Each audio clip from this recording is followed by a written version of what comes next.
Очень сильно скучаю. ძალიან მენატრებიან. ჩასვლას ვგეგმავ. მე ვფიქრობ, რომ 16 წლის ბავშვები მშობლებთან ერთად უნდა ცხოვრობდნენ და არა მათ გარეშე. დიანა იობიძე ხარკივიდანაა. მისი მშობლები უკრაინაში დარჩნენ, თავად კი 9 წლის წინ საქართველოში დასთან ჩამოსვლა გადაწყვიტა. აქ წამოსვლა ჩემი გადაწყვეტილება იყო. მამა ქართველია, არ გამომიშვებდა, მაგრამ ხედავდა, რამდენად მიჭირდა, რამდენად რთული იყო ონლაინ სწავლა, რამდენად რთულად გადამქონდა აფეთქებები, საომარი მდგომარეობა. მე შევთავაზე და ისინი დამთანხმდნენ. მარტო ხომ არ ცხოვრობ, ჩემ დასთან ერთად ვარ. დედასთან და მამასთან მაქვს ხოლმე კონტაქტი. ისინი ომზე არაფერს მიყვებიან, რადგან მეც დიდი ხანი ვიყავი ხარკივში. თავადაც ხვდები იქ რა ხდება. რამდენად რთულია იქ ყოფნა, მაგრამ ომს ძალიან სწრაფად ეჩვევი. ხარკივში რომ ვიყავი, არ მქონდა შეგრძნება, რომ რაღაც არ იყო ნორმაში.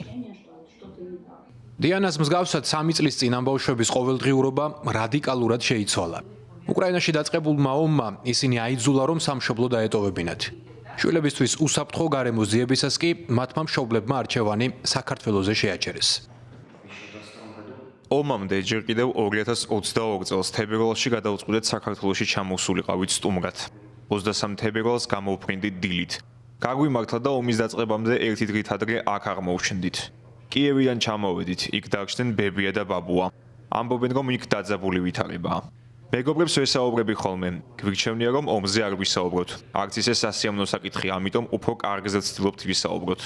ერთ კვირაში უკვე 3 წელი შესრულდება, რაც აქ ვარ. სწრაფად ვადაპტირდი, რადგან საქართველოში ისევე კომფორტულად ვიყავი, როგორც კიევში. ჩემდა გასაკვირად კიევი და თბილისი ჩემთვის ძალიან გვანან ერთმანეთს. თბილისის 51 საჯარო სკოლის უკრაინულ სექტორში 500-მდე უკრაინელი ბავშვი სწავლობს. მათი აბსოლუტური უმრავლესობა საქართველოში ომის დაწყების შემდეგ ჩამოვიდა. სკოლამ ომგამოვლილი ბავშვების მიღება 2022 წელსვე, აპრილში დაიწყო. ოდესიდან იმიტომ წამოვედით, რომ ვითარება უფრო და უფრო იძაბებოდა და გადავწყვიტოთ, რომ უფრო უსაფრთხო იქნებოდა, რომ წამოვსულიყავით.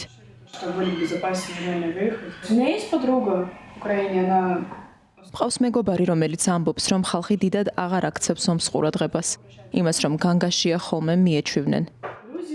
საქართველოს ბავშვებიდან სტუმრობდი ხოლმე. ამიტომ საქართველო ჩემთვის უკვე როგორც მშობლიური ქვეყანაა. ადამიანები მენატრებიან, რომლებიც უკრაინაში დარჩნენ. ბებო, ბაბუ, ჩემი ძიძა, მეგობრები, ძალიან მენატრება ოდესა. გულწრფელად რომ თქვა, როცა აქ ჩამოვედი, პატარა ვიყავი. ბავშვობა არც ისე მკვეთრად აღიბეჭდა გონებაში და ნელ-ნელა მავიწყდება იქაურობა. არ მაქვს შეგრძნება, რომ სახლში არ ვარ. თან უკრაინულ სექტორში ვსწავლობ და ჩემი ირგვლივ ბევრი ჩემნაირი ბავშვია. ამიტომ ისეთი გრძნობა მაქვს, რომ იქ ვარ, სადაც უნდა ვიყო. ომის პირველი 9 წელი საშინელება იყო. შემდეგი 9 წელი შედარებით სიმშვიდე იყო, შემდეგ კი ვითარება ისევ დაიძაბა. ჩვენ სახლთან ახლოს ქარხანა მდებარეობდა, სადაც ყოველ 3 თვეში ერთხელ სტაბილურად ისროდნენ. ამ დროს სახლში ვიჭექი და ძალიან განვიცდიდი. დიანამ ინტერვიუს დასასრულს გთხოვა, რომ უკრაინაში მყოფ ოჯახის წევრებს საქართველოდან მისალმებოდა. მინდა მოვიკითხო. მამა ჩემი, დედა ჩემი და ჩემი ძმა, ჩემი დაშვილები, ჩემი ძაღლი ლარა და ჩემი მეგობარი მაშა. სალამი.